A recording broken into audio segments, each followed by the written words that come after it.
Hello everyone, welcome to JEE पे जीत series at Learnohub. मैं हूं अद्रिज और मेरे साथ आप पढ़े हो physics for JEE only at learnohub.com, जहां पे आपको मिलते हैं फिजिक्स, केमिस्ट्री, मैथमेटिक्स, बायोलॉजी जैसे सब्जेक्ट्स के सारे लेक्चर्स, सारे वीडियोस बिल्कुल फ्री।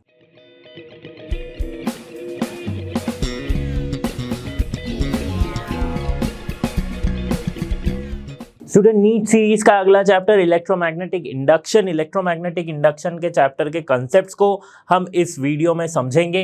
इस वीडियो में जो भी इंपॉर्टेंट कंसेप्ट्स जो पूछे जाते हैं नीट के पॉइंट ऑफ व्यू से, सिलेबस के अकॉर्डिंग, मतलब नीट के जो नए सिलेबस आया है उसके अकॉर्डिंग हम इस पूरे चैप्टर को देखेंगे। तो चलिए शुरू करते हैं इस वीडियो को।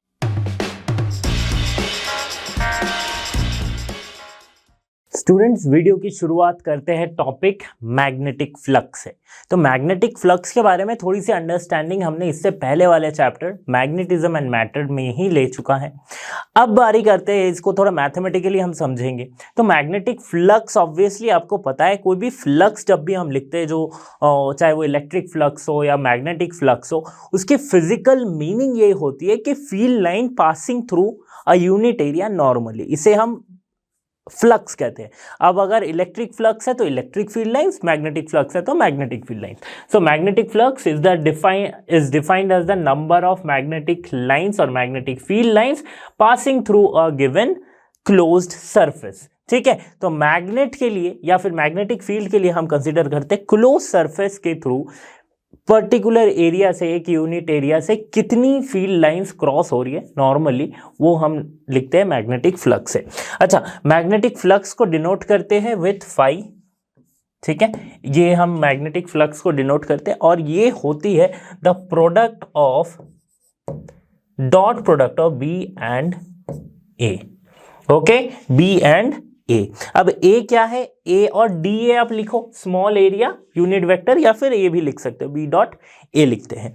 ठीक है, सो वी कैन, अब देखो इस इमेज में जैसे हम देख सकते हैं कि ये हमारी एरिया है, इसके थ्रू पास कर रही है मैग्नेटिक फ्लक्स। अब ये एरिया वेक्टर क्या है? एरिया वेक्टर इस तरफ देखो, मैग्नेटिक फील्ड लाइन जो है इस तरफ है। एरिया वेक्टर जो हमेशा normal to the plane paper होती है। तो एक किसी पर्टिकुलर डायरेक्शन में अगर मुझे लेना पड़े तो मैं क्या कैसे लूंगा? फ्लक्स क्या होगा इस डायरेक्शन में, फ्लक्स को कैसे लिख सकते? अच्छा देखो, फ्लक्स एक स्केलर क्वांटिटी, इसकी कोई डायरेक्शन नहीं होगी, बट फ्लक्स जो हम लिखेंगे डॉट प्रोडक्ट, तो we can simply write B A cos theta, और ये जो थीटा है this is the angle between the area vector and the magnetic field. Okay, magnetic field lines. अब बहुत इंटरेस्टिंग सी बात ये आती कि ये जो फ्लक्स है किस किस चीज पे डिपेंड कर रही है?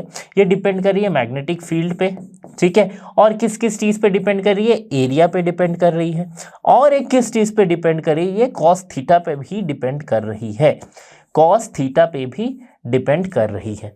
ओके, सो कॉस थीटा मतलब angle between area vector and the magnetic field. Okay, तो ये है magnetic flux. Okay, B A cos theta, इसे हम लिख सकते हैं। अब ये जो 3 पॉइंट मैं बताया हूं, ये बहुत ज्यादा इंपॉर्टेंट हो जाएगा जब हम स्टार्ट करेंगे फैराडेज लॉ को या फिर फैराडेज एक्सपेरिमेंट को। ठीक है, देखो फ्लक्स को चेंज करने से कुछ एक इंटरेस्टिंग सी चीज होती है, ईएमएफ जनरेट होता है। ठीक है, अब फ्लक्स किस तरह से चेंज किया जाता है? वो इन 3 तरीके से चेंज किया जा सकता है। ओके, तो ये इसका मतलब मुझे अगर ईएमएफ चाहिए तो मैं इन तीनों में से कोई एक वेरिएबल को अगर चेंज करूं या फिर तीनों में से तीनों को चेंज करूं तो मुझे ईएमएफ मिलेगा। ठीक है, इसके बारे में डिटेल जानेंगे हम इसके बाद के टॉपिक्स में। तो पहले देखो, अब ये फ्लक्स होगी, फ्लक्स की यूनिट क्या होगी? देखो tesla metre square.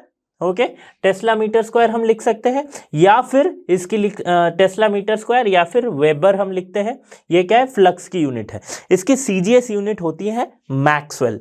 Okay, maxwell is the CGS unit, जहां पे 1 maxwell equals to 10 to the power 1 maxwell equals to 10 to the power -8 weber.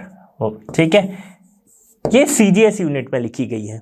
Fine, तो ये है हमारी क्या? फ्लक्स। अब देखो फ्लक्स का ये जो कंडीशन हमें मिला है, that is flux equals to phi equals to B A cos theta.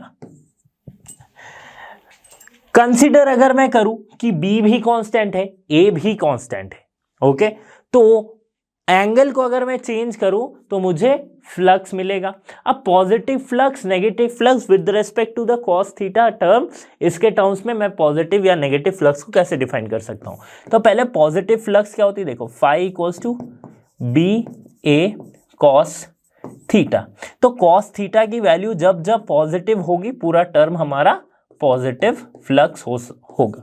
Okay, मतलब बी और ए को अभी हमने फिलहाल कांस्टेंट मान लिया है।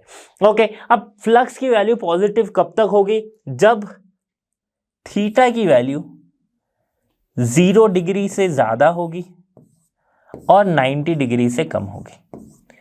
ठीक है, तब क्या हो जाएगी? फ्लक्स की वैल्यू पॉजिटिव। 90 डिग्री पे थीटा की वैल्यू क्या हो जाएगी? 0 हो जाएगी। इसलिए 90 डिग्री से कम और 0 डिग्री से ज्यादा तो फ्लक्स हमारा आएगा पॉजिटिव में। सिमिलरली अगर मैं नेगेटिव फ्लक्स की बात करूं, नेगेटिव फ्लक्स, अच्छा जीरो फ्लक्स पहले देख लेते हैं। जीरो पहले लिखा हुआ है मैंने, जीरो आता है 90 डिग्री पे, थीटा इक्वल्स टू 0 पे, थीटा इक्वल्स टू 90 पे कॉस थीटा हो जाएगी हमारी 0। कॉस थीटा 0 होने का क्या मतलब है कि जो फ्लक्स है हमारा वो भी 0 होगा। Okay, so this is called zero flux. अच्छा, सिर्फ क्या 90 डिग्री पे होगा? नहीं, 270 डिग्री पे भी कॉस थीटा की वैल्यू 0 होगी। फाइन, 270 डिग्री पे भी कॉस थीटा की वैल्यू 0 होगी। तो ये तो जीरो फ्लक्स का कॉन्सेप्ट, जहां पे फाई 0 हो रहा है, यहाँ पे फाई क्या हो रहा है? यहाँ पे फाई पॉजिटिव हो रही है। Okay, next negative flux. Negative flux कब आती है? नेगेटिव फ्लक्स कब आ जाएगी? जब थीटा की वैल्यू कॉस थीटा, और सॉरी थीटा की वैल्यू को हम लिख सकते हैं, देखो 270 डिग्री तक ये 90 डिग्री और 270 डिग्री में हमारी क्या आ रही है? 0 आ रही है। थीटा की वैल्यू जब 270 से कम होगी एंड 90 से ज्यादा होगी, है ना, 90 से ज्यादा एंड 270 से कम, तो हमारी जो वैल्यू है वो क्या आ जाएगी? नेगेटिव में आएंगे। ओके, सो इस टाइम पे जो कॉस थीटा हमारा है वो क्या हो जाएगा? नेगेटिव हो जाएगा, और फ्लक्स भी जो है वो नेगेटिव हो जाएगा। यहां पे हमने कंसीडर क्या किया है कि बी एंड ए कांस्टेंट, ठीक है, ये हमने कंसीडर कर रखा है। फाइन, समझ में आ गई बात। नेक्स्ट आगे बढ़ते हैं अब।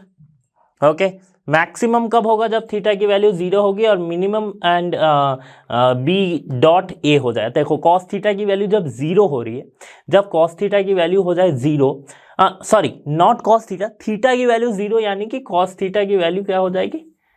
1 आ जाएगी, है ना।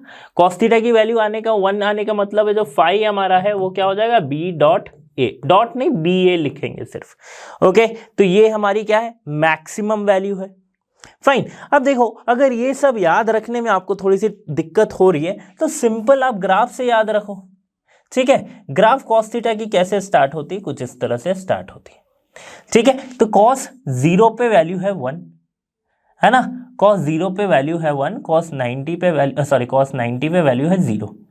ठीक है, फिर 180, 270, 360, इस तरह से हम याद रख सकते हैं, है ना। 0 से 90 तक में पॉजिटिव, फिर यहां से 180 से 270 से 360 तक पॉजिटिव। ठीक है, ये दो केस में पॉजिटिव हो रही है। यहाँ पे भी हमें लिखना चाहिए कि 270 से 360 तक पॉजिटिव हो रही है, यहाँ पे भी लिख सकते हैं। ओके, दूसरी क्या केस है? दूसरी यहाँ से जैसे 90 से ज़्यादा और 90 से लेके पूरा 270 तक हमारी नेगेटिव वैल्यू आ रही है। मैक्सिमम वैल्यू क्या हो सकती है? +1, मिनिमम वैल्यू हो सकती है -1। ठीक है, तो फ्लक्स, मैक्सिमम फ्लक्स की वैल्यू होगी BA और मिनिमम फ्लक्स की वैल्यू होगी -BA। ठीक है, इस तरह से हम समझ सकते हैं। ओके, चलो फिर नेक्स्ट आगे बढ़ते हैं। अब हम समझते हैं फैराडेस के एक्सपेरिमेंट को। तो फैराडे ने 2 एक्सपेरिमेंट किए। तो जो पहला एक्सपेरिमेंट है वो क्या कहता है? पहला एक्सपेरिमेंट, फैराडेस फर्स्ट एक्सपेरिमेंट जिसे अभी हम एक्सप्लेन कर रहे हैं, ये क्या है कि फैराडे ने क्या लिया? एक इंडक्टर कॉइल ले लिया। ठीक है, इंडक्टर कॉइल, और सिंपली आप कॉइल समझ लो क्योंकि अभी तक आपने इंडक्टर का कंसेप्ट पढ़ा नहीं है, तो जब तक पढ़े नहीं हो तब तक आप इसका नॉर्मल कॉइल समझो। ठीक है, तो कॉइल में क्या लगी है? देखो गैल्वेनोमीटर यहाँ पे लगी है। ठीक है, 2 गैल्वेनोमीटर यहाँ पे लगी है। ओके, अब गैल्वेनोमीटर यहाँ पे लगी, गैल्वेनोमीटर का काम क्या होता है भाई? गैल्वेनोमीटर का काम ये होता है कि करंट के डिफ्लेक्शन देता है, जिससे हमें ये पता चलता है कि सर्किट में करंट है या नहीं है। तो जस्ट ये डिफ्लेक्शन देता है। अब क्या किया, इस कॉइल के साथ एक इन दोनों ने बार मैग्नेट ले लिया, नॉर्थ साउथ पोल ये दिख रहा है आपको, बार मैग्नेट एक ले लिया। अब क्या किया, जब बार मैग्नेट को कॉइल की तरफ मूव किया जाने लगा, कॉइल, सर्कुलर कॉइल के बीचों बीच बार मैग्नेट को मूव किया जाने लगा, उस डायरेक्शन में मूव किया जाने लगा, तो हमें ईएमएफ यानी कि यहाँ पे गैल्वेनोमीटर में डिफ्लेक्शन देखने को मिला।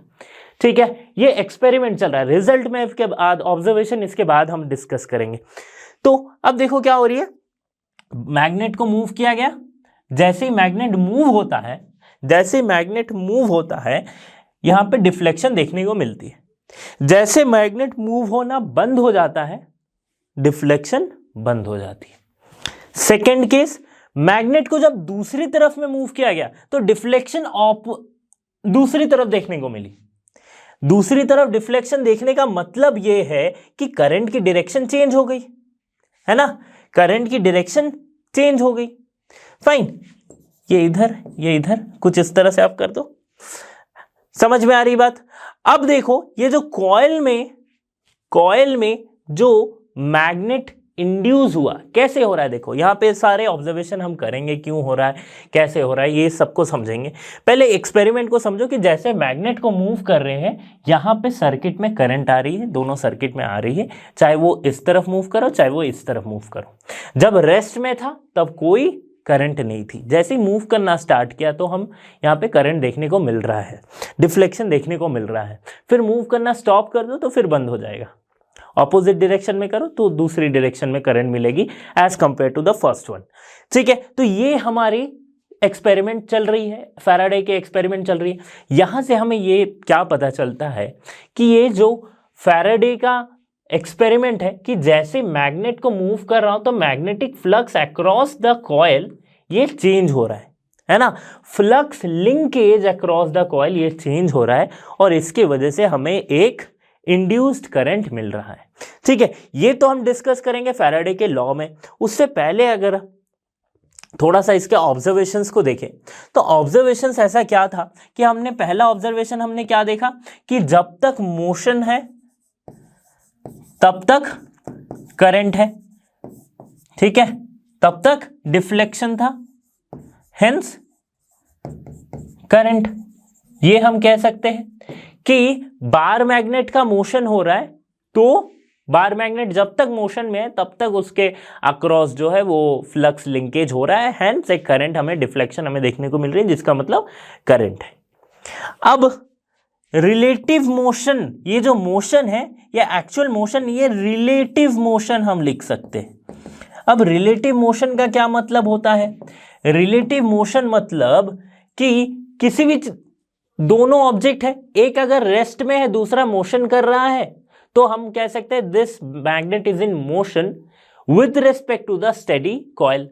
या फिर अगर मैं कॉइल को मैग्नेट को स्टेडी रख के कॉइल को मूव करूं तो भी तो मोशन हो रहा है, ये भी तो रिलेटिव मोशन है।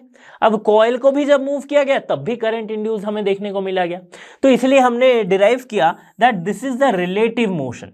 कॉइल या मैग्नेट या फिर दोनों अगर मूव कर रहे हो, राइट, अगर मोशन में हो तो ही हमें ईएमएफ या फिर तो भी हमें इंड्यूस्ड करंट एक देखने को मिल रहा है। तो ये रिलेटिव मोशन है, समझ में आ रही बात।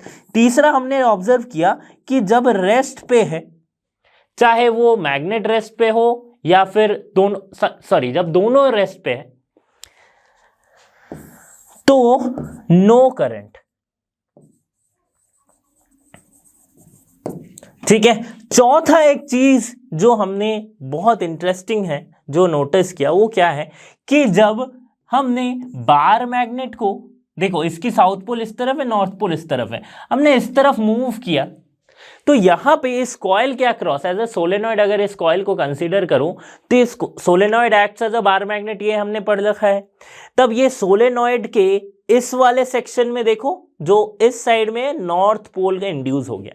ये हमें कैसे पता चला? क्योंकि ये बार मैग्नेट को रिपेल कर रहा था, ये एक्सपेरिमेंट में देखा गया कि जैसे बार मैग्नेट को मूव करने की कोशिश कर गई तो करंट तो आ रहा है, साथ ही साथ ये जो साइड है कॉइल की ये इस बार मैग्नेट को रिपेल कर रहा है। रिपेल कब कर सकता है? जब दोनों ही लाइक पोल्स हो, यानी कि बार मैग्नेट को मूव करने के वजह से यहाँ पे एक नॉर्थ पोल भी, मैग्नेटिक फील्ड जो इंड्यूस हुई इसके वजह से यहाँ पे एक नॉर्थ पोल भी आ गया, है ना। नॉर्थ पोल जैसा ये एक्ट करने लगा जो कि इस बार मैग्नेट को रिपेल कर रहा है। अब जब वापस लिया जा रहा था तब क्या हो रही थी? साउथ पोल नॉर्थ पोल इस तरफ है, वापस जब लिया जा रहा था तो फिर यहाँ पे नॉर्थ पोल हो गया। इस नॉर्थ पोल का क्या मतलब है कि ये अब यहाँ पे साउथ पोल होना चाहिए, है ना, यहाँ पे साउथ पोल होना चाहिए। देखो एक इमेज में थोड़ी सी दिक्कत आ गई, यहाँ पे साउथ पोल होना चाहिए। Fine, let me draw it again for you. This should be south pole, ये साउथ पोल यहाँ पे इंड्यूस हुआ और यहाँ पे नॉर्थ पोल हुआ, है ना। अब इससे क्या फर्क पड़ रहा है? साउथ पोल हुआ तो क्या हो गया? साउथ पोल हुआ तो नॉर्थ पोल यहाँ है, साउथ पोल यहाँ है और अट्रैक्ट इसको इस तरफ हो रही है, बट मोशन इसका इधर है, मैग्नेट का मोशन इधर है। यहाँ पे क्या हो रहा है? मैग्नेट का मोशन इधर है लेकिन ये रिपेल कर रही है इस तरफ। तो ये जो मैग्नेटिक फील्ड के वजह से यहाँ पे जो चेंज इन मैग्नेटिक फील्ड के वजह से जो करंट आ रही है, इस करंट का नेचर ऐसा हो रहा है कि ये उसी को अपोज कर रहा है जिससे ये क्रिएट हुआ है, मैग्नेट को ही अपोज कर रहा है। देखो दोनों डायरेक्शन अलग अलग है। इसे ही हम कहते हैं लेंजेस लॉ, जिसको हम थोड़ा और डिटेल में आगे समझेंगे। तो आई होप कि आपको समझ में आया होगा कि 4 ऑब्जर्वेशंस क्या क्या है और ये क्या है। दूसरा चौथा है क्या कि अपोजिंग द बार मैग्नेट लिख देता हूं, अपोजिंग द कॉज लिख देंगे। यही हमारा आगे जाके हम पढ़ेंगे that this is only the Lenz's law. ठीक है, समझ में आ गई बात। नेक्स्ट आगे बढ़ते हैं, फैराडेज सेकेंड एक्सपेरिमेंट। देखो सेकेंड एक्सपेरिमेंट एक और इंटरेस्टिंग एक्सपेरिमेंट है। इसमें क्या किया गया कि पहले तो हमने एक बार मैग्नेट ले रखा था, ठीक है, चलो बार मैग्नेट ले रखा था। अब हमें क्या पता है, सोलेनॉइड जो है एक सोलेनॉइड ही है, एक यहाँ पे अगर मैं इंडक्टर कॉइल भी कंसीडर करूँ तो ये भी कर सकते हैं। Solenoid acts as a bar magnet, ये हमने इसके पहले वाले टॉपिक, इसके पहले वाले चैप्टर में पढ़ा था।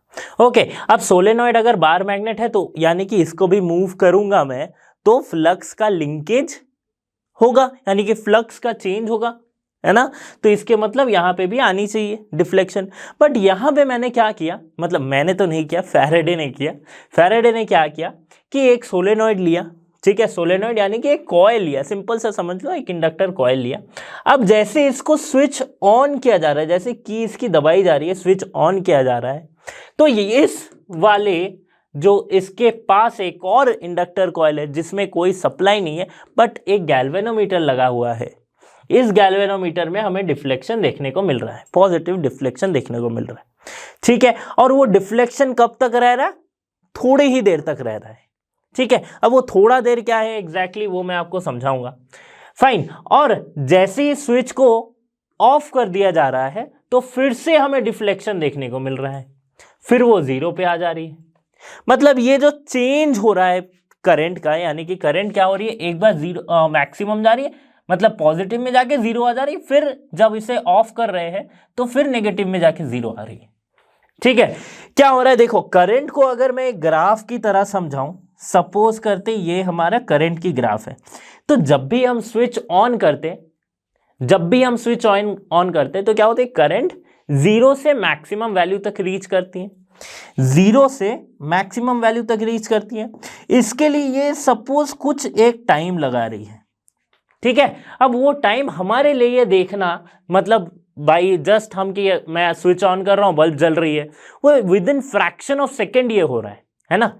बट इसको अगर नैरो डाउन करते जाए, माइक्रो लेवल में चले जाए, तो कुछ तो टाइम गैप रहेगा जहां से 0 से मैक्सिमम करंट तक पहुंच रही है, ठीक है। थोड़ा बात को समझने की कोशिश करो, थोड़ा विजुअलाइज करो कि क्या हो रही है 0 से मैक्सिमम स्पीड। अब अगर बाइक भी आप चला रहे हो, है ना, तो बाइक चला रहे हो सपोज, तो आपने कितनी भी फास्ट बाइक हो, कितनी भी सुपर फास्ट बाइक हो, 0 से 100 कहीं कहीं लिखा रहता है 0 से 100 3 सेकंड में पहुंचे, तो 3 सेकंड भी तो है ना, टाइम 0 से 100 तक, उसीलिए करंट के केस में और कम होगा 0.00001 सेकेंड, है ना। तो उतना ही कम टाइम में 0 से मैक्सिमम वैल्यू करंट पहुंच रही है। जैसे मैं स्विच ऑन कर रहा हूं, ठीक है, अब जब स्विच ऑन करके कुछ देर रह गया तो ये मैक्सिमम वैल्यू पे है करंट, फिर जब स्विच ऑफ करूंगा तो मैक्सिमम से कुछ एक टाइम पे वो 0 तक आएगी, है ना, मैक्सिमम से कुछ एक टाइम में वो 0 तक आएगी। तो ये जो करंट का चेंज हो रहा है ये कहां पे हो रहा है, ये पूरे इंडक्टर सर्किट में हो रहा है। इस करंट के चेंज होने के वजह से क्या हो रहा है, मैग्नेटिक फ्लक्स का भी चेंज हो रहा है। तो जब मैग्नेटिक फ्लक्स का चेंज होगा ये इसके अराउंड भी मैग्नेटिक फ्लक्स को चेंज करेगा। इसके अराउंड अगर मैग्नेटिक फ्लक्स चेंज हुआ तो यहां पे डिफ्लेक्शन देखने को मिलेगा। तो अभी आपको समझ में आ रहा है कि क्यों मैक्सिमम से पॉजिटिव से 0 फिर 0 से नेगेटिव क्यों आ गया, क्योंकि जैसे ही मैंने स्विच ऑन किया करंट 0 से मैक्सिमम होना स्टार्ट हुआ, जैसे ही मैक्सिमम हो गया तो ये वापस 0 पे आ गया। जैसे स्टार्ट ऑन किया तो इसका डिफ्लेक्शन पॉजिटिव था, जैसे ही मैं वो मैक्सिमम वैल्यू पहुंच गई करंट तो ये 0 पे आ गई। उसी तरह से उल्टा भी हो रहा है कि जैसे मैंने ऑफ किया तो ये 0 से नेगेटिव जाके वापस 0। तो मतलब जब तक स्विच ऑन था, ठीक है, जब स्विच ऑन किया हुआ है या फिर स्विच ऑफ है तब तक कोई डिफ्लेक्शन नहीं है। जैसे ही हमने स्विच अगर ऑन किया हुआ उसे मैं ऑफ कर रहा हूं, अगर ऑफ किया है उसे मैं ऑन कर रहा हूं, तब मुझे यहां पे डिफ्लेक्शन देखने को मिल रही है। ओके, समझ में आया। तो ये है हमारा फैराडे का दूसरा एक्सपेरिमेंट, ठीक है। ये जो डिफ्लेक्शन हमें देखने को मिल रहा है ये क्यों मिल रहा है, बिकॉज ऑफ इंड्यूस्ड, बिकॉज क्यों हो रहा है ये आपको समझ में आया। लेकिन नेक्स्ट जो डिफ्लेक्शन में जो करंट आ रही है उसे हम कहते हैं इंड्यूस्ड करंट, ठीक है। इंड्यूस्ड चार्ज आपने देखा था फर्स्ट चैप्टर में, इंड्यूस्ड करंट मतलब डायरेक्ट कांटेक्ट नहीं है बट यहाँ पे इंड्यूस हो रही है बिकॉज ऑफ सम अदर जो इससे कांटेक्ट में नहीं है। इंड्यूस्ड करंट या फिर यहाँ पे जो वोल्टेज आ रही है उसे हम कहते हैं इंड्यूस्ड ईएमएफ, ठीक है, इंड्यूस्ड ईएमएफ, इलेक्ट्रोमोटिव फोर्स। समझ में आ गई बात।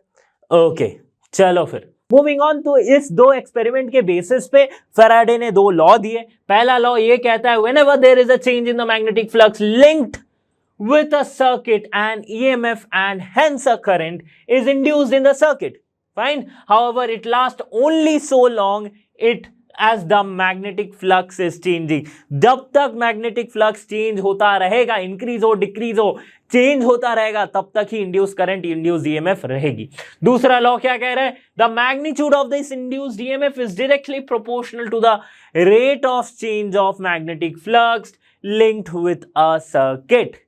ठीक है, जो इंड्यूस्ड करंट या फिर इंड्यूस ईएमएफ हुई है वो क्या हो जाएगी, डायरेक्टली प्रोपोर्शनल होगी किसके, rate of change of magnetic flux linked with the circuit से। ओके, मतलब जो ईएमएफ होगा हमारा that will be d phi D t, directly proportional to D phi D T.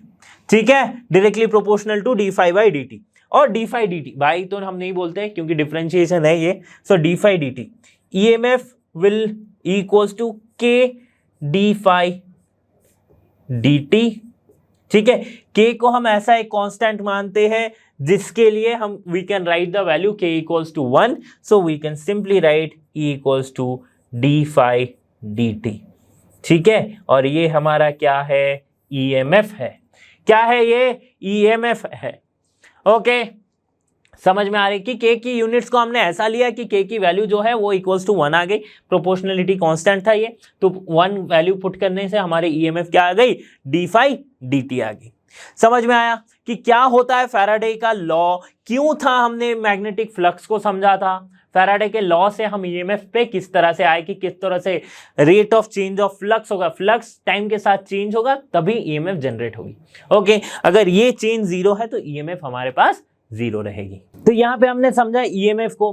अच्छा, डी फाई डी टी को हम अगर मैं इसकी बात करूँ कि फाई 2 फाई 1 के टर्म्स में अगर मैं बात करूँ तो EMF can be written as phi 2 minus phi 1 by delta T और टी सिंपली। ठीक है, ये हम लिख सकते हैं। फाइन, नेक्स्ट टॉपिक है हमारा लेंजेस लॉ। लेंजेस लॉ क्या बताती है कि ये जो direction of the induced EMF और इंड्यूस्ड करंट है, ये जो इंड्यूस्ड ईएमएफ या फिर इंड्यूस्ड करंट की जो डायरेक्शन है, ये इसके बारे में कौन बता रहा है? Lenz's law.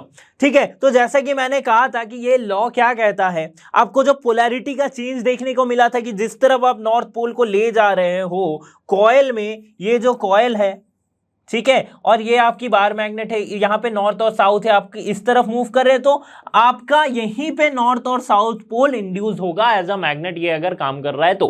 ठीक है, अगर ये एक आप क्या कह सकते हैं, इसको अगर एक सोलेनॉइड जैसा कंसीडर करें तो इसकी नॉर्थ पोल जो है वो इधर इंड्यूस होगी। नॉर्थ और नॉर्थ क्या करती है, आपस में रिपेल करती है एक दूसरे को, like pole repels each other.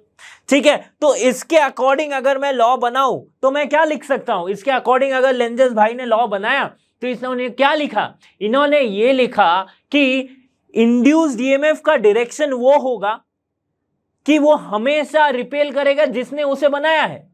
ठीक है, तो ये वही बात होगी कि खुद की थाली में या फिर जिस थाली में खा रहे हो उसी में तुम छेद कर रहे हो। हमेशा लेंजेस लॉ को इस तरह से याद रखना कि जिस थाली में खाया है उसी में तुमने छेद किया है।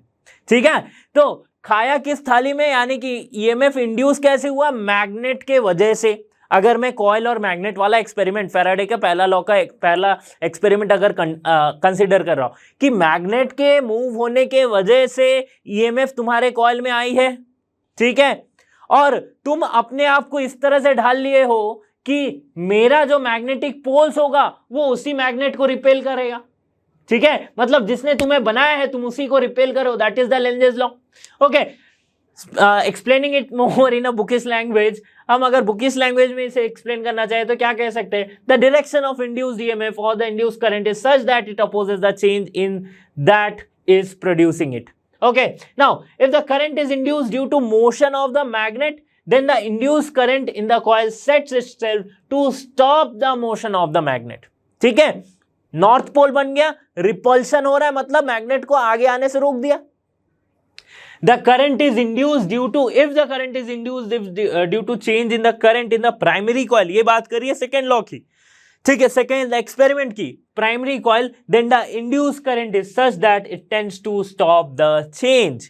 ओके, तो इसीलिए लेंजेस लॉ के मदद से हम ईएमएफ की जो इक्वेशन थी या फिर ईएमएफ के जो हमने रिलेशन लिखे थी, E equals to D phi epsilon equals to D phi D T, वहां पे हम एक माइनस लगाते क्योंकि ये इसी को चेंज को ही अपोज करी, that means minus D phi D T. ठीक है, minus D phi D t, और we can simply write minus phi 2 by phi 1 by t. ठीक है, कभी आपसे अगर ईएमएफ का मैग्नीट्यूड पूछ रहा है तो आप simply D phi D T लिख सकते हो। ओके, तो ये हमारे पास हमें समझ में आया। अच्छा, अगर एन टर्न्स हो कॉइल्स में, अगर टर्न्स हो सो ईएमएफ क्या हो जाएगी, minus N D phi D t, N से मल्टीप्लाइड हो जाएगी। करंट क्या हो जाएगी, current equals to EMF by resistance, volt by resistance ही तो करंट होती है, तो सिंपली हम लिख सकते हैं 1 by R minus 1 by R into N D phi D T. ये क्या हो गई, ये आ गई करंट सर्किट में। अगर कॉइल्स में टर्न्स नहीं है तो current will be minus 1 by R D phi D T. Okay, समझ में आ गया। तो ईएमएफ क्यों, ये जो लेंजेस लॉ से हम यहाँ पे नेगेटिव लिख सकते हैं। थोड़ा सा और डिटेल में इसे पिक्चर के मदद से समझते हैं कि देखो बार मैग्नेट है, लाइंस ऑफ फोर्स इधर है, ठीक है, अभी यहाँ पे कोई भी करंट फील्ड में नहीं है। ठीक है, अब जैसे इसको डायरेक्शन की तरफ मूव किया जा रहा है तो करंट यहाँ पे इंड्यूस हो रही है, देखो इस डायरेक्शन में इंड्यूस हो रही है। ठीक है, इधर अगर इंड्यूस होगी तो मैग्नेटिक फील्ड हमारा थंब रूल से हम निकाल सकते हैं मैग्नेटिक फील्ड। तो हर एक पॉइंट पे देखो मैग्नेटिक फील्ड क्या हो रही है, ऐसे घूमती हुई जा रही है, ऐसे घूमती हुई जा रही है, यानी कि नॉर्थ का डायरेक्शन हमें इस पॉइंट पे, ये अगर ये लूप को अगर मैं इधर से देखूं तो यहां पे मेरा नॉर्थ पोल बन रहा है। तो नॉर्थ पोल बनने का मतलब क्या है कि इसी मैग्नेट को अपोज करना, ठीक है, इसी मैग्नेट को अपोज करना, that is a Lenz's law. अगर मैं दूर मूव कर रहा हूं तो यहां पे करंट क्या है, करंट की डायरेक्शन उल्टी हो जा रही है, एंड फिर से हम मैग्नेटिक फील्ड निकाल पाएंगे इधर से। इस सर्किट में या फिर इस कॉइल में जो मैग्नेटिक फील्ड की डायरेक्शन है वो क्या हो रही है, इसको अपोज कर रही है। ओके, समझ में आ रहा है? इसको अपोज करिए। अच्छा, इसको अपोज करने का मतलब क्या है कि अगर आप इस तरफ मूव कर रहे हो तो आपके मोशन को अपोज करने का मतलब है कि आपको वो इधर खींचेगी, इधर खींचेगी तो यहां पे कौन सा पोल बनना चाहिए? साउथ पोल बनना चाहिए। साउथ पोल बनने से क्या हुआ कि ये नॉर्थ जो है, नॉर्थ की तरफ इधर अट्रैक्ट होना चाहेगी। मतलब जिस भी डायरेक्शन में आप मोशन कर रहे हो, एक तरह से हम उसे बोल सकते हैं फ्रिक्शन। ठीक है, एक तरह से फ्रिक्शन बोल सकते हैं कि किधर भी आप मोशन कर रहे हो, फ्रिक्शन हमेशा आपके ऑपोजिट में लगेगा। ठीक है, तो यहां अगर आप इस तरफ मोशन कर रहे हो तो फ्रिक्शन इधर लगेगा। इधर फ्रिक्शन लगाने के लिए हमें इधर नॉर्थ पोल होना चाहिए, तभी रिपेल करेगा तो इधर भाग पाएगा ये। ठीक है, और अगर आप इधर मोशन कर रहे हो तो आपका फ्रिक्शन इधर लगेगा, तो इस तरफ आने के लिए आपका यहां पे क्या होना चाहिए? साउथ पोल होना चाहिए। ओके, तो इस तरह से लेंजेस लॉ काम करता है, या फिर इस तरह से लेंजेस लॉ को हम विजुअलाइज कर सकते हैं। फाइन। जब भी इंड्यूस्ड करंट की बात करेंगे हम, जब भी हम इंड्यूस्ड करंट की बात करेंगे तो हम फ्लेमिंग्स राइट हैंड रूल को देखेंगे। फ्लेमिंग्स के दो रूल थे, लेफ्ट हैंड रूल और right hand rule. Left hand rule हमने देखा था कि मैग्नेटिक फील्ड है एक तरफ इलेक्ट्रिक फील्ड है, तो तीनों अगर उंगलियों को अपने हम परपेंडिकुलर एक दूसरे से कर दे तो पहला ये क्या बताएगा हमारा? ये हमारा बताएगा मैग्नेटिक फील्ड को, ये बताएगा करंट को, और ये क्या बताएगा? फोर्स को। उसी तरह से अगर करंट इंड्यूस हो रहा हो तो we will apply Fleming's right hand rule. ठीक है, फ्लेमिंग्स राइट हैंड रूल का क्या कहता है कि अगर आपका पॉइंटर फिंगर आपका मैग्नेटिक फील्ड को बता रहा है, अगर मिडिल फिंगर आपके करंट को बता रहा है, इंड्यूस्ड करंट को, तो मोशन या फिर फोर्स आपका थंब बताएगा। ओके, सो सिंपल सी बात है, हमेशा कंफ्यूज नहीं होगा। बहुत लोग कंफ्यूज हो जाते कि लेफ्ट हैंड कब लगाना, राइट हैंड कब लगाना। लेफ्ट हैंड मतलब जब नॉर्मल करंट है, और राइट हैंड मतलब जब इंड्यूस्ड करंट है। ओके, समझ में आ गई बात। Now changing magnetic methods of producing induced EMF. Induced EMF को हम प्रोड्यूस कैसे कर सकते हैं? देखो, स्टार्टिंग में पहले टॉपिक में ही मैंने बताया था, पहला ही जो हमारा स्टार्टिंग हुआ था कि मैग्नेटिक फ्लक्स। तो मैग्नेटिक फ्लक्स को चेंज करने के तीन तरीके हैं, या तो आप मैग्नेटिक फील्ड को चेंज करो, या एरिया को चेंज करो, या फिर उनके ओरिएंटेशन यानी कि दोनों के बीच के एंगल को चेंज करो, है ना। यही तो मैग्नेटिक फ्लक्स को चेंज करने का तरीका है। और हमें क्या पता चला कि मैग्नेटिक फ्लक्स को अगर मैं चेंज करूंगा टाइम के रेस्पेक्ट में तो हमें करंट या फिर ईएमएफ मिलेगा। Okay, so how can we change the magnetic flux? Magnetic flux change in a coil, और that is the Faraday's law. कैसे कर सकते? मूविंग द कॉइल इन और out of the magnetic field, मतलब या तो मैग्नेटिक फील्ड में ले आओ या फिर मैग्नेटिक फील्ड के बाहर ले जाओ। ठीक है, now changing the area of the coil with in the magnetic field. Magnetic field में रख के उसकी एरिया चेंज करो। जैसे इससे पहले हमने इसके बाद वाले हम जो केस समझेंगे उसमें वही हमने किया है कि किस तरह से एरिया को चेंज कर रहे हैं। तीसरी जो है वो rotating the coil relative to magnetic field, that means orientation को चेंज हो रहा है। तो जब हम इस तरह से करते हैं कि मैग्नेटिक फील्ड को चेंज कर रहे हैं या फिर मूव कर रहे हैं उस कॉइल को, वहां पे जो ईएमएफ क्रिएट होती है उसे हम कहते हैं मोशनल ईएमएफ, क्योंकि मोशन की वजह से क्रिएट हुई, so that's why we call it as motional EMF. Okay, now relative motion between a conductor and magnetic field, इसके वजह से भी हम कर सकते हैं। ये क्या है? And EMF is also induced when the relative motion between conductor and the magnetic field. ये पहला ही टॉपिक है जो बताया था कि रिलेटिव मोशन होना चाहिए, चाहे आप कंडक्टर को रख दो और आप मैग्नेटिक फील्ड को मूव करवाओ, या फिर मैग्नेटिक फील्ड कॉज करने वाली मैग्नेट को मूव करवाओ, या फिर मैग्नेट को रख के स्टेडी मैग्नेटिक फील्ड में आप किसको मूव करा रहे हो? कंडक्टर को मूव कराओ। So from any of this three we can produce induced EMF. Methods of producing EMF. Producing EMF के मेथड जो तीन पढ़े थे उसमें से सबसे पहला मेथड है, यानी कि जब एरिया को चेंज करें, जब हम मोशनल ईएमएफ का कंसेप्ट कंसीडर कर रहे हैं। देखो, सपोज कर लेते ये PQRS जो यहाँ पे आपको दिख रही है, ये हमारी कॉइल है, और यहाँ पे क्या है? मैग्नेटिक फील्ड है। मैग्नेटिक फील्ड की डायरेक्शन क्या है? क्रॉस है, यानी कि moving towards the board perpendicular to the plane of the board. तो perpendicular to the plane of the board इस तरफ मोशन, अगर हमारी मैग्नेटिक फील्ड है, हम क्या कर रहे हैं? अपने कॉइल को पुश कर रहे हैं, यानी कि इसे वेलोसिटी दे रहे हैं ताकि ये मैग्नेटिक फील्ड के अंदर जाए। अब इससे क्या हो रहा है कि जो पूरी की पूरी कॉइल हमारी बाहर थी पहले, right, it was totally outside the magnetic field. अब ये धीरे धीरे अंदर जा रही है, अब अंदर जा रही है तो इसकी एरिया, सपोज करते थोड़ा सा कुछ टाइम तक हमने वेलोसिटी दी, तो वेलोसिटी की वजह से ये कुछ एरिया अंदर आई, तो यहाँ पे सपोज करते हैं कुछ एरिया हो गई A1, फिर थोड़े देर बाद फिर A2 एरिया इंसर्ट हुई, फिर A3, A4 करते करते ऐसे यहाँ पे पूरी की पूरी कॉइल हमारी क्या हो जाती है, अंदर इंसर्ट होती है। तो इसका मतलब क्या हो रहा है, पॉइंट ऑफ टाइम में, मतलब यहाँ पे एरिया की चेंज हो रही है, राइट। हर एक छोटे छोटे पॉइंट ऑफ टाइम में आफ्टर सम टाइम एरिया जो है हमारा इंक्रीज हो रहा है, यानी कि मैग्नेटिक फील्ड के अंदर एरिया जो है वो चेंज हो रही है। इसका मतलब फ्लक्स हमारा इंड्यूस होगा, ठीक है। अब देखो फ्लक्स जो इंड्यूस हो रहा है वो कितना फ्लक्स इंड्यूस हो रहा है, कि चेंज इन फ्लक्स क्या हो रही है, डेल्टा फाई इक्वल्स टू क्या होती है, B dot D A cos theta, B D A cos theta, cos theta लिख दिया तो डॉट लिखने की जरूरत नहीं है, B D A cos theta. अब थीटा की वैल्यू क्या हो जाएगी, देखो ये मैग्नेटिक फील्ड हमारा है क्रॉस, अब उसी के अलोंग एरिया होनी चाहिए, है ना, उसी के अलोंग हम देखेंगे कि एरिया क्या है, कि ये हमारा देखो, अब इस तरह से हमने ये इस सिस्टम को रखा है कि ये अगर हमारी मैग्नेटिक फील्ड की डायरेक्शन है, हमारा जो लूप है वो यहां पे है। अब इस लूप की जो एरिया वेक्टर होगी वो किस तरफ होगी, वो मैग्नेटिक फील्ड की तरफ, यानी कि एरिया वेक्टर भी इस तरह से हो रही है।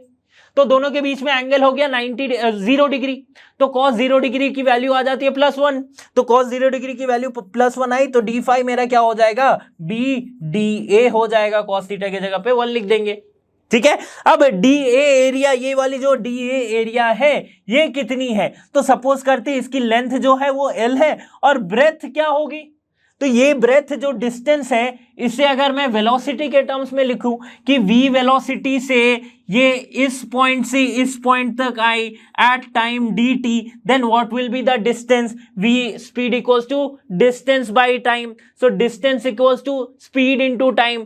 तो v वेलोसिटी यानी कि v स्पीड से dt डिस्टेंस, dt टाइम तक ये मूव की, यानी कि डिस्टेंस कितना हो जाएगा, v डॉट dt। तो लेंथ हमारा है L, और लेंथ हमारा है L, और ब्रेथ हमारी क्या आ जा रही है, v dt, ठीक है, v dt। अब थोड़ा सा इसमें देखेंगे कि जो d फाई dt अगर मैं सर्च करूं, ये dt को अगर मैं इस तरफ ले आऊं तो d phi dt that will be BLV, okay, and d phi dt is nothing but EMF, so EMF is written as BLV, ठीक है, BLV। अब जो करंट जनरेट होगी वो क्या होगी, BLV by resistance in the circuit, ठीक है, समझ में आ गया। तो ये था मोशनल EMF का कंसेप्ट, या फिर induced EMF by changing the area of the coil. Okay, next हम देखेंगे कि ओरिएंटेशन को किस तरह से चेंज करते हैं। नाउ नेक्स्ट हम चेंज करेंगे ओरिएंटेशन को। तो एक मेरा कॉइल है PQRS, जिसे मैं परपेंडिकुलर रख दिया हूं मैग्नेटिक फील्ड के, यूनिफॉर्म मैग्नेटिक फील्ड B के। अब जब ये थीटा जो है, इसका ओरिएंटेशन अगर मैं चेंज कर रहा हूं, पहले क्या चेंज कर रहा था, एरिया, अब क्या चेंज कर रहा हूं, ओरिएंटेशन। ओरिएंटेशन यानी कि इस एंगल को चेंज कर रहा हूं, जो BA cos थीटा है वो cos थीटा वाली एंगल को मैं चेंज कर रहा हूं। तो इसके वजह से मुझे क्या होगा, फ्लक्स चेंज होगा एंड मुझे EMF मिलेगा। तो सपोज करते हैं कि यहां पे अभी फ्लक्स क्या है, देखो BA cos थीटा, अगर मैं सपोज करता हूं कि इस कॉइल में n टर्न्स है तो NBA cos थीटा मैं लिख सकता हूं, वेयर थीटा क्या है कि अगर मैं इसे रोटेट करवा रहा हूं, अगर मैं इसे घुमा रहा हूं, इस कॉइल को परपेंडिकुलरली रोटेट करा रहा हूं मेंटेनिंग दिस एक्सिस, तो ओमेगा क्या है, मेरी एंगुलर वेलोसिटी है ना, एंगुलर क्या है, angular velocity. So omega angular velocity है, तो थीटा को हम लिख सकते हैं ओमेगा इंटू टी, है ना, थीटा को हम ओमेगा इंटू टी लिख सकते हैं, क्योंकि ये क्या हो जाएगी इन टर्म्स ऑफ, अगर मैं ओमेगा बोलूं तो ये हमारी क्या है, एंगुलर डिस्प्लेसमेंट है, that is omega into T, omega T. So we can also write phi equals to NBA cos omega T, ठीक है, NBA cos ओमेगा टी मैंने लिख दिया, ठीक है। तो देखो यहां पे एक इंटरेस्टिंग सी बात है कि जब t हमारी 0 होगी, जब टाइम 0 है, तो थीटा हमारी क्या है, 0 डिग्री है। मतलब मैंने कॉइल को इस तरह से सेट किया है कि थीटा यहां पे इनिशियली जब टाइम 0 था, तब मैंने कॉइल को इस तरह से सेट किया है कि मेरी कोई एंगल नहीं बन रही थी, ठीक है। cos 0 डिग्री का होने का मतलब है हमें मैक्सिमम फ्लक्स मिल रहा था NBA, ठीक है, cos 0 यानी कि 1, तो तब मैक्सिमम मिल रहा था। अब जैसे ओरिएंटेशन चेंज हो रही है यानी कि थीटा की वैल्यू चेंज हो रही है, इसकी वजह से मुझे फ्लक्स में चेंज देखने को मिलेगा। So from here we can simply write D phi D T equals to minus NBA omega sine omega T. बस इस टर्म्स का डिफरेंशिएट किया, डी फाई डी टी किया, तो NBA तो कांस्टेंट है मेरा, cos ओमेगा टी का differentiation minus sine omega T, so we can write minus NBA sine omega T. और ये हमारी क्या है, EMF है, EMF की वैल्यू क्या आ जाएगी, minus NBA omega sine omega t आ जा रही है। ओके, और we can also write EMF equals to minus E0 sine omega t. तो ये मेरा एक वेव इक्वेशन की तरह आ रहा है ना, वेव इक्वेशन की तरह आ रहा है। अगर मैं करंट निकालना चाहूं यहां से तो मेरा minus E0 by R sine omega T, ठीक है, और I can be written as minus I0 sine omega T. कोई कंफ्यूजन इसमें नहीं है ना। तो ये जो करंट मेरा है या फिर ये जो मेरा EMF है, this is coming as a wave equation, और यही है बेसिक ऑफ ऑल्टरनेटिंग करंट। जो ऑल्टरनेटिंग हम करंट पढ़ते हैं, जिसके बारे में हम जान रहे हैं कि इसकी वेव कुछ इस तरह से होती है, ऑल्टरनेटिंग करंट की, ऑल्टरनेटिंग वोल्टेज की, पोलैरिटी चेंज होती रहती है, उसका बेसिक कहां से आ रहा है, ओरिएंटेशन को चेंज करने से आ रहा है मैग्नेटिक फील्ड के साथ, एरिया यानी कि लूप का ओरिएंटेशन, ठीक है। तो यहां से हम कंसीडर कर सकते हैं कि ऑल्टरनेटिंग करंट की जो इजाद हुई है या फिर ऑल्टरनेटिंग करंट जहां से पहली बार जहां से हम उसकी बेसिक पढ़ सकते हैं वो यहां से है। ओके, तो इसी के बेस्ड एक हमारा जो जनरेटर जिसकी बारे में पहले भी मैं बात किया था कि ऑल्टरनेटिंग करंट जो यहाँ पे जो मैग्नेटिक फ्लक्स का चेंज कर रहा हूं मैं, यानी कि इसका सपोज इसके ओरिएंटेशन को चेंज करो, इसका एप्लीकेशन हमें देखने को मिलता है ऑल्टरनेटिंग करंट जनरेटर में, एसी जनरेटर, जहां से हम एसी करंट को जनरेट करते हैं। तो क्या किया गया, इस तरह से रेडियल मैग्नेटिक फील्ड के अंदर में हमने क्या किया, कॉइल को हमेशा रोटेट करते जा रहे हैं। कॉइल को रोटेट करने से क्या हो रही है कि करंट इंड्यूस हो रही है, और वो करंट हमारी कैसी हो रही है, ऑल्टरनेटिंग करंट हो रही है। तो यही आपने अभी देखा कि I equals to simply EMF equals to हमारी क्या आ रही थी, NBA omega sine omega T, ठीक है। अब यहां से करंट क्या आ जाएगी, minus NBA omega sine omega T by R. So I0, अगर इसको मैं I0 कंसीडर करूं तो I0 equals to NBA omega by R, जिसे हम कहेंगे क्या, पीक करंट और मैक्सिमम करंट। ओके, समझ में आ रही है बात, सबको समझ में आ रही है, कोई दिक्कत कोई परेशानी की बात यहां पे नहीं है। ओके, नेक्स्ट टॉपिक है सेल्फ इंडक्टेंस। सेल्फ इंडक्शन या फिर सेल्फ इंडक्टेंस क्या होती है, what is the phenomena of inducing EMF in the coil, EMF in the self coil due to change in the current, hence change in magnetic flux। देखो थोड़ा सा ये system को ध्यान से समझो, ठीक है। क्या हो रहा है यहाँ पे कि यहाँ पे क्या है, अभी की ऑफ है, जैसे ही मैं की लगा दूंगा तो इस सर्किट में क्या आ जाएगी, करंट आ जाएगी। करंट आने के वजह से क्या हो रहा है, करंट के चेंज की वजह से यहाँ पे कॉइल के अक्रॉस भी करंट चेंज हो रही है, करंट चेंज हो रही है यानी कि मैग्नेटिक फील्ड इसके अक्रॉस चेंज हो रही है। मैग्नेटिक फील्ड चेंज होने का मतलब है फ्लक्स इसके अक्रॉस चेंज हो रहा है, फ्लक्स चेंज हो रहा है यानी कि इस कॉइल में एक इंड्यूस्ड EMF आ जाएगा, है ना, एक इंड्यूस्ड EMF आ जाएगा जो अपोज करेगा इस कॉज को, यानी कि ये जो करंट यहाँ पे एस्टैब्लिश हो रही है इसी को अपोज करना चाहेगा। इसी को हम कहते हैं क्या, ए सेल्फ इंडक्टेंस, ठीक है। सो सेल्फ इंडक्टेंस और self induction is a phenomena of inducing EMF in the self coil, खुद के कॉइल में, due to change in the current and hence the change in magnetic flux in the coil। Okay, the induced EMF oppose the growth और decay। चाहे growth मतलब क्या, जैसे switch on किया वहां से 0 से X तक करंट जा रहा है, ठीक है। तो करंट जा रहा है यानी कि करंट चेंज हो रही है, करंट चेंज हो रही है तो फ्लक्स चेंज हो रहा है, तो इसी करंट के चेंज को अपोज कर रहा है। सेकंड क्या हो रहा है, डीके, राइट। डीके मतलब क्या हो रही है कि जैसे आप स्विच को ऑफ ऑन था, ऑन से अगर आप ऑफ कर रहे हो, स्विच को हटा रहे हो, तो क्या हो रही है, फिर करंट डिक्रीज होने जा रही है। अब डिक्रीज होने के वजह से क्या हो रहा है, इसके अक्रॉस फ्लक्स चेंज हो रहा है। फ्लक्स चेंज होने का मतलब क्या हो रहा है, ईएमएफ इंड्यूस हुआ, और वो ईएमएफ क्या करेगा, इसी चेंज को जो आपने यहाँ पे करंट ऑलरेडी जो एक्सटर्नल सप्लाई से आप डाल रहे हो उसको अपोज करेगा। तो इसकी वजह से हमें सर्किट में एक डीले नजर आएगा। ठीक है, so hence delays the current to acquire the maximum value और मिनिमम वैल्यू। ठीक है, समझ में आ रही बात। Self inductance is also called inertia of electricity as it opposes the growth और करंट। ठीक है, कितने अच्छे से रिलेट किया गया है कि self inductance is also called inertia of electricity. What is inertia? Inertia means inertia of a body को हम कैसे कर सकते हैं, inertia of rest. If a body is at rest it will tends to be at rest until and unless any external unbalanced forces applied to the body। ठीक है, ये first law of motion था। उसी तरह से हम इसको भी एनालॉगस कर सकते हैं कि अगर ये अपोज कर रहा है किसको, करंट के कॉज को, खुद के कॉइल में, यही सेल्फ इंडक्टेंस है। ओके, तो सेल्फ इंडक्टेंस जो है, इसकी जो चेंज इन फ्लक्स है यानी कि फाई जो है, वो डायरेक्टली डिपेंड करती है किस पे, एल पे। ठीक है, और एल को हम लिखते हैं self inductance.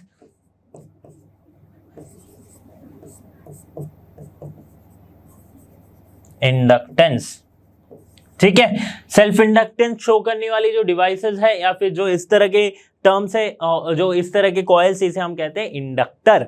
Okay, so phi equals to L E. इसका प्रोपोर्शनलिटी को हटाते हैं हम कैसे, by applying constant of proportionality, that is current, phi equals to Li. So if current in the circuit is 1 ampere then phi equals to L.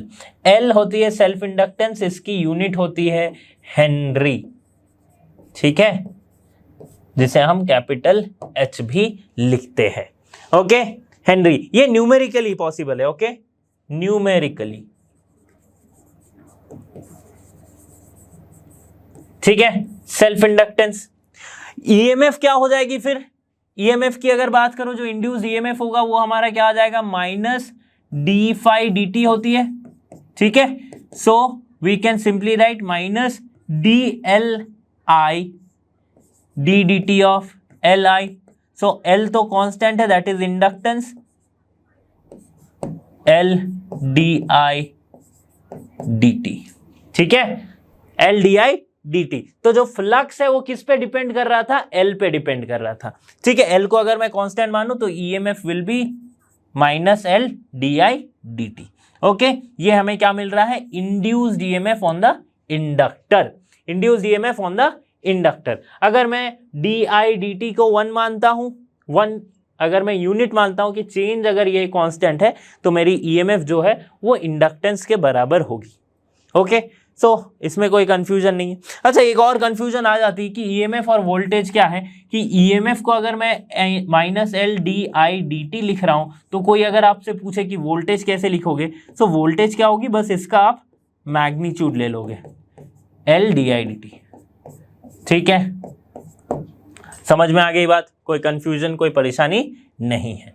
Okay, self inductance of a circular coil. तो एक circular coil हमने consider किया जिसके through हमने supply दे दी गई है। यहाँ पे देख सकते हो आप, एक्सटर्नल सेल से हमने यहाँ पे सप्लाई दिया है। तो सप्लाई देने की वजह से यहाँ पे एक करंट आ गया, तो सपोज करते हो वो करंट है आई, और इस सर्कुलर लूप की जो रेडियस है वो है आर। ठीक है, ये हमने कंसीडर किया। अब हमें निकालनी क्या है, सेल्फ इंडक्टेंस। सेल्फ इंडक्टेंस होती है phi by I, phi equals to L I, so L equals to phi by I. अब फाई क्या हो जाएगी, फाई हो जाएगी एन बी ए। ठीक है, कॉस थीटा, फिर कॉस थीटा की वैल्यू आएगी आपकी 0 डिग्री, थीटा की वैल्यू, सो कॉस थीटा की वैल्यू क्या हो जाएगी, 1 आ जाएगी, क्योंकि एरिया वेक्टर मैग्नेटिक फील्ड इस तरह पे हो गई। देखो डायरेक्शन ऑफ मैग्नेटिक फील्ड देख लो, सर्कुलर लूप में आ रही है मैग्नेटिक फील्ड, तो हर एक पॉइंट पे आपको क्या देखने को मिलेगा, इस पॉइंट में जनरेटेड होगा। ओके तो इस पॉइंट में जनरेटेड होगा, मैग्नेटिक फील्ड की आपको डायरेक्शन मिलेगी, तो फाई आपका जो फ्लक्स है वो NBA हो जा रहा है। तो NBA में अब देखो N क्या है, नंबर ऑफ टर्न्स है, B क्या है हमारा मैग्नेटिक फील्ड, तो magnetic field through the centre of the coil of a circular coil ये क्या होती है, B हो जाती है आपकी, B equals to mu not NI by 2R, put करो value N into mu not NI by 2R, ठीक है। Area of the coil pi R square, ठीक है, R विल कैंसिल आउट, हमारे पास फाई क्या आ गई, mu not N square I into pi by 2।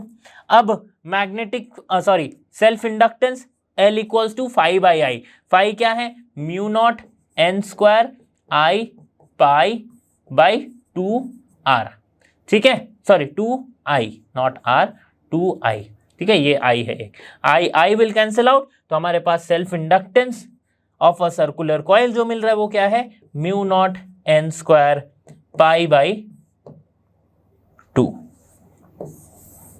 ठीक है, समझ में आ गया, कोई कंफ्यूजन, कोई दिक्कत नहीं है। Self inductance of a solenoid, self inductance of a solenoid भी हम उस तरह से निकाल सकते हैं जैसे कि हमने वो सर्कुलर कॉइल का निकाला, क्या हो जाएगी, फ्लक्स NBA, ठीक है, B क्या है, magnetic field inside the solenoid है, वो क्या होती है, म्यू नॉट NI। अब ये स्मॉल n और कैपिटल N में क्या अंतर है ये इसको समझते, तो स्मॉल n कैपिटल N हमारा क्या है, नंबर ऑफ टर्न्स, ठीक है, इन ये पूरा लेंथ अगर यहां पे D कंसीडर किया तो सपोज इसको L कंसीडर कर लेते हैं, इन L स्मॉल n क्या है, number of turns per unit length, यानी कि capital N by L, so capital N can be written as small n into L, okay, समझ में आ रही बात। सो कैपिटल N को अगर मैं small n L mu not NI A लिख रहा हूं, कोई दिक्कत नहीं है मेरे, so mu naught N square I L into A, ठीक है, L into A।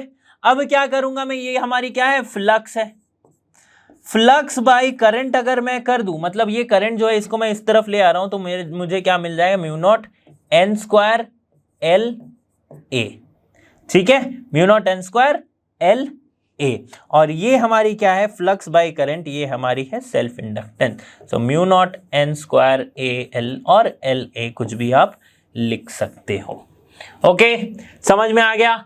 Self inductance through solenoid कैसे निकालते हैं, क्या होती है, okay. Now moving on to energy stored in the inductor, energy stored in the inductor, जैसे कि जो आपने डिले देखा था ना, कि जैसे एक इंडक्टर को हमने लगाया तो सेल्फ इंडक्टेंस क्रिएट हुआ, इसके वजह से करंट के मैक्सिमम वैल्यू पहुंचने में या फिर मिनिमम पहुंचने में एक जो डिले आ रही थी, राइट। तो इंडक्टर क्या करता है, वर्क डन करता है, फाइन, वो work done is stored as magnetic energy, ठीक है, magnetic energy. So small work done dW establishing a current I in the coil in time dt will be dW equals to minus EL dt, और इसे अगर मैं differentiate करके लिखूं तो dW equals to LI DI, okay. So अगर मैं इसे 0 से पीक वैल्यू ऑफ करंट यानी कि dW equals to है LI DI, अगर मैं इसे 0 से W और पीक वैल्यू ऑफ करंट यानी कि 0 से I नॉट तक इसे मैं डिफरेंशिएट करूं तो मुझे जो मिलेगा that will be 1/2 L I not square, ठीक है, and this is called magnetic energy और energy stored in the inductor, ठीक है, क्या कहेंगे हम इसे, energy stored in the inductor, fine. समझ में आ रही बात कि क्यों हम कर रहे हैं ये, ओके, समझ में आ गया ना कि I का इंटीग्रेशन I²/2 यानी कि I नॉट वैल्यू पुट करने, 0 से I नॉट है ना, ये होनी चाहिए, so W equals to half LI²। This work done is stored as magnetic potential energy, okay, magnetic potential energy, तो हमें इसे U भी लिख सकते हैं, that will be half I square, और आई नॉट स्क्वायर आप लिखो, fine. So simply L I equals to 2u, L I square equals to 2u, हम ये भी टर्म लिख सकते हैं। ओके, यहां से सेल्फ इंडक्टेंस का रिलेशन क्या आ जाएगा, L equals to 2u by I square. Okay, I naught, ठीक है, आई नॉट डाल दो। सो एनर्जी इन इंडक्टर ये होती है, फाइन। म्यूचुअल इंडक्टेंस और म्यूचुअल इंडक्शन, तो जैसे सेल्फ इंडक्शन हमने पढ़ा कि अपने ही कॉइल में वो इंड्यूस ईएमएफ को इंड्यूस कर रहा है because of the change in current in that in its self circuit. But अगर ये दूसरे कॉइल में इंड्यूस करे तो इसे हम म्यूचुअल इंडक्शन कहेंगे। कैसे, देखो कि ये सपोज कर लेते हैं हमने एक ऑल्टरनेटिंग करंट सप्लाई दे रखी है कॉइल 1 में, जिसपे सपोज I1 करंट का फ्लो हो रहा है, और कॉइल 2 में हमने कोई भी सप्लाई नहीं दिया है, बट इस कॉइल 2 में एक इंडक्टर लगाया और दोनों को पास पास रखा है, ठीक है। ये पास पास रखने की वजह से क्या हो रही है कि इसमें जो करंट की चेंज आ रही है, ऑल्टरनेटिंग करंट है ना, हमेशा चेंज होती रहेगी। करंट के चेंज की वजह से इसके अक्रॉस फ्लक्स का चेंज हो रहा है, और इस फ्लक्स का चेंज इस कॉइल के फ्लक्स को भी चेंज कर रहा है, क्योंकि ये पास पास है ना, चूंकि ये पास पास है। तो इस कॉइल के फ्लक्स को अगर चेंज करूं मैं, तो कॉइल के फ्लक्स को चेंज करने के वजह से क्या होगा, यहां पे इंड्यूस्ड ईएमएफ या फिर इंड्यूस्ड करंट आ जाएगा। This is known as mutual induction, यानी कि सेल्फ से नहीं, किसी दूसरे पड़ोसी की वजह से यहां पे करंट आ गई, तो ये क्या कहेंगे हम, mutual induction. Again, talking in the bookish language, what we can say, mutual induction is the phenomena of inducing EMF in the secondary coil due to change in current in the primary coil, hence the change in the magnetic flux in the secondary coil। तो ये क्या हो रही है कि primary coil में current का यानी कि फ्लक्स के चेंज होने के वजह से सेकेंडरी कॉइल में ईएमएफ का इंड्यूस होना, इसी को हम क्या कहते हैं, म्यूचुअल इंडक्शन कहते हैं। सो ये जो सेकेंडरी कॉइल के फ्लक्स में जो चेंज आ रही है, ये डिपेंड कर रही है प्राइमरी कॉइल के करंट यानी कि I1 पे, है ना। सो अगर सेकेंडरी कॉइल में n टर्न्स है, सो सपोज करते हैं n2 टर्म्स है सेकेंडरी कॉइल में, phi2 विल बी क्या हो जाएगा, इक्वल्स टू और will be directly proportional to I1। अब इस प्रोपोर्शनलिटी को हम हटाएंगे कैसे, n2 phi2 equals to m I1। ये क्या है, m को हम कहते हैं म्यूचुअल इंडक्टेंस,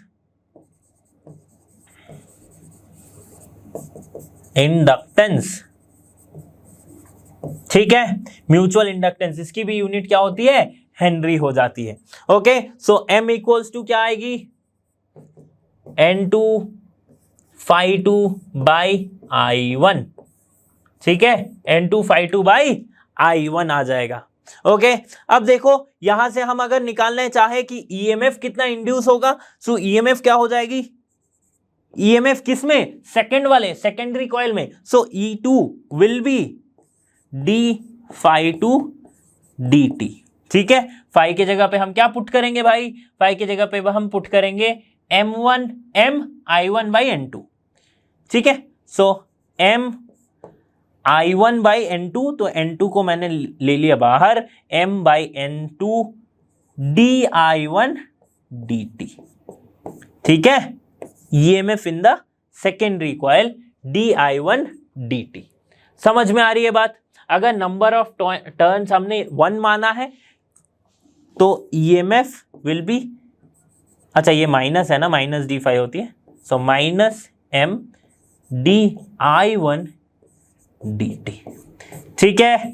कंफ्यूजन नहीं है भाई, ओके, समझ में आ गया। तो सिंपली अगर मैं यहां से भी कहूं कि ये di1 dt, ये अगर जो चेंज है ये मेरा अगर 1 है, तो ईएमएफ इक्वल्स टू, ईएमएफ की magnitude will be equals to the mutual inductance. Okay, so इस तरह से भी हम इसे कह सकते हैं। अब बारी आती है, अगर मैं दो सेल्फ इंडक्टर को, जैसे कि सपोज ये है एक इंडक्टर, इसकी इंडक्टेंस है L1, और एक और इंडक्टर है, इसकी इंडक्टेंस है L2। दोनों को अगर मैं बहुत पास पास रखूं तो इसकी जो म्यूचुअल इंडक्टेंस होगी उससे हमें एक रिलेशन मिलेगा that M will be directly proportional to root under L1 and L2 and M will be equals to K into root under L1 L2। इस पे बेस्ड क्वेश्चन आपके जेईई और नीट दोनों एग्जाम में पूछे गए हैं। ठीक है, अगर ये फ्लक्स लिंकेज दोनों ही कॉइल में 100% है, अगर इफ 100% फ्लक्स लिंकेज है तो हम क्या कह सकते हैं, तो हम K की वैल्यू को 1 मान सकते हैं if there is 100% flux linkage. So M can be written as for 100% flux linkage between two inductors root L1 L2। ठीक है, रूट अंडर L1 L2 हो जाएगा। समझ में आ रही बात, कंसेप्ट आपको समझ में आ रहा है। इस पे बेस्ड क्वेश्चन आपके नीट के एग्जाम और जेईई के एग्जाम दोनों में पूछे गए हैं। इजी क्वेश्चन है फिर भी पूछे गए हैं, तो आपको ये पढ़ना आपके लिए इंपॉर्टेंट हो जाता है। ओके, समझ में आ रही बात कि क्या चल रहा है आपका। इसी फॉर्मूला या फिर इसी कंसेप्ट पे बेस हमारा जो बाकी के ट्रांसफॉर्मर है, जो आप ट्रांसफॉर्मर्स पढ़ते हो वो हमें देखने को मिलता है, राइट, जो कि हम आगे के चैप्टर्स में ऑब्वियसली पढ़ेंगे। ओके, अब बारी आती कि इंडक्टर्स को अगर मैं सीरीज या फिर इंडक्टर्स को पैरेलल में लगा दूं तो क्या होगा। अगर इंडक्टर्स को मैं पैरेलल में लगाऊं तो इसकी जो इक्विवेलेंट इंडक्टेंस होगी दैट इज YLP लिख रहा हूं for parallel, that will B 1 by, just like resistance जो होता है सिमिलर टू रेजिस्टेंस हम लिख सकते हैं, that is 1 by L1 plus 1 by L2 plus 1 by L3 and so on. ठीक है, सिमिलरली अगर सीरीज कनेक्शन में लगाया जाए so L1 plus L2 plus L3 and so on. Okay, so this two equations are important if you get a combination of inductor का question. Okay, तो students इसी के साथ हमारा कंसेप्ट इलेक्ट्रोमैग्नेटिक इंडक्शन के चैप्टर का खत्म होता है। आई होप कि आपको इस वीडियो में मजा आया होगा और आप बहुत कुछ सीख पाए होंगे। तो इसी तरह के वीडियोस के लिए आप लर्नो हब के साथ बने रहिए क्योंकि लर्नो हब फ्री है पर बेस्ट है। So thanks for being here and have a great day.